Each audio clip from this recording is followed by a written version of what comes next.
नमस्कार, पंजाब केसरी देख रहे हैं आप। मैं हूं आपके साथ गीतांजलि जादौन। कांग्रेस सांसद राहुल गांधी ने एक बार फिर विदेशी धरती पर प्रधानमंत्री नरेंद्र मोदी पर हमला बोला है। इसके साथ ही उन्होंने भारत को बदनाम करने वाले बीजेपी के बयानों का भी पलटवार किया। उन्होंने कहा कि मोदी ने खुद कहा है कि पिछले 60 से 70 सालों में कुछ भी नहीं किया गया है। उन्होंने ये कहकर हर भारतीय और उनके दादा दादी का अपमान किया है कि भारत ने एक दशक खो दिया, और ये सब उन्होंने विदेशी धरती पर ही कहा।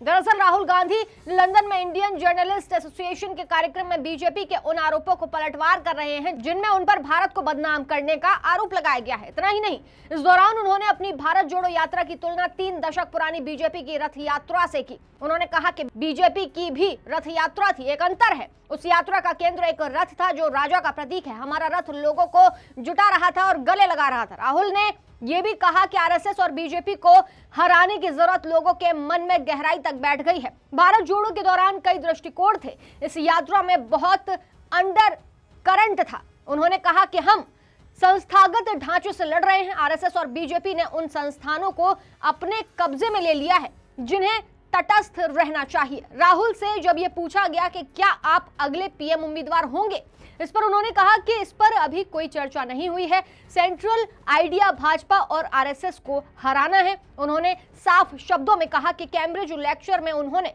कभी कुछ भी गलत नहीं कहा है। बीजेपी को चीजों को तोड़ मरोड़ कर पेश करना पसंद है, जहां उनका यह बयान अब चर्चा का विषय बना हुआ है।